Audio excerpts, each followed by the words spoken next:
Well, David, we had Francesca on earlier today during Ross's show, and of course she made the announcement that she won the Female Vocalist of the Year award at the Doves earlier in the week, and then she mentioned that... she's asked us to start referring to her as that, like, female vocal winner, Francesca Ballesteros. So it's a longer...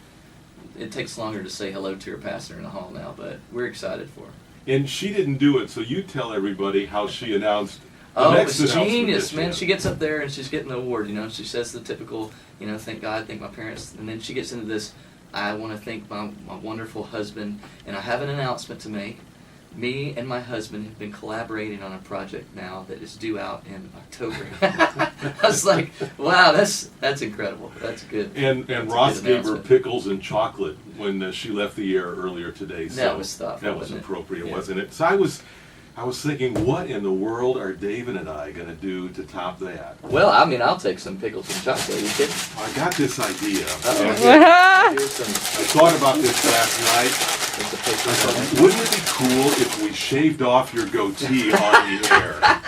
And then meld it to listeners, right? There's a contest waiting there. We could use it during our share-a-thon. Goatee, right? What do you think? Are you game for that? Man, I'm here for you. What do you need from me? I wouldn't expect you to do that. You can see this. I went an absolute ghost white, didn't I? That's where the power lies, man. You would have stolen all our powers. So is yours or Todd Agnew's longer? Who has? It's been a while since now? I've seen Todd. Okay. And granted, he doesn't ever wear shoes, so his looks longer just because his height is a little more diminutive. Well, it looks great. It looks great. Well, David, we want the listeners to get to know you a little bit. They know your music, may not know all that much about you. So tell us how it all started. I know that there was something significant that happened when you were going to Baylor University. That's true. Does it go back before that? Well, and I grew up around music. We had a little piano in the house, and I guess as soon as I could. Was tall enough to reach the keys. I was like any kid. It was something in the room that made noise, and so I was banging on it. And then at some point, my mom noticed that she was recognizing the melodies, and she thought, we better get this kid lessons. Wow. I think he's got an ear on him.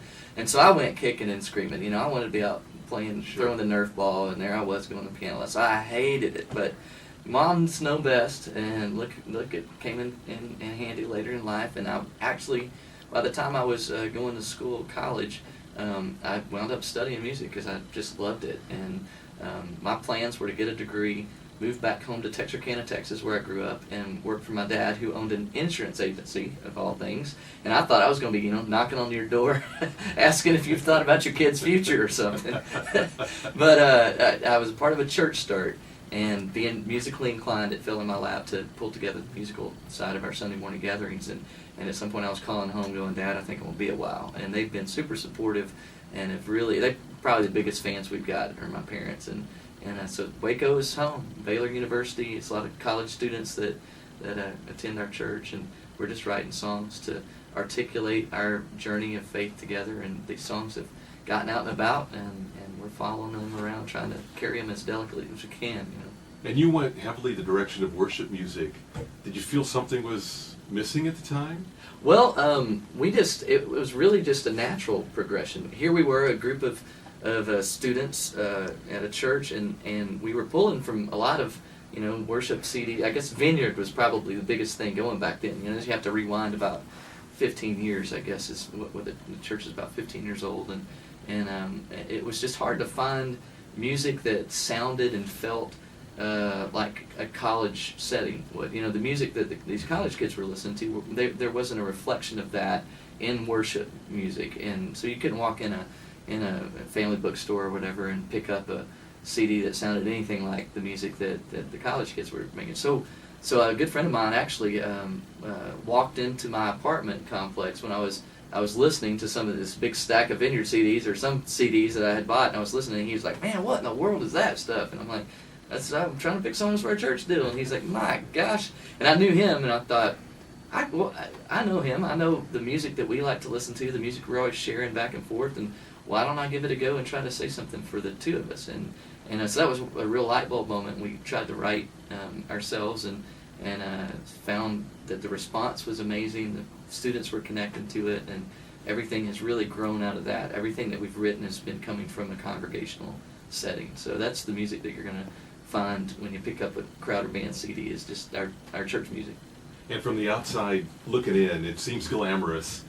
But what is it that keeps you motivated writing songs and making records and touring? Because I know it's not always easy. Well, it really is the people that we're living life with in Waco, Texas. I mean, I think that's where faith comes alive, is with the relationships you have. I find God in physical form in the people that surround me most often. Forgiveness, to do something really just dumb and have my wife still love me. It's just I feel God in ways that I have trouble and difficulty in understanding elsewhere.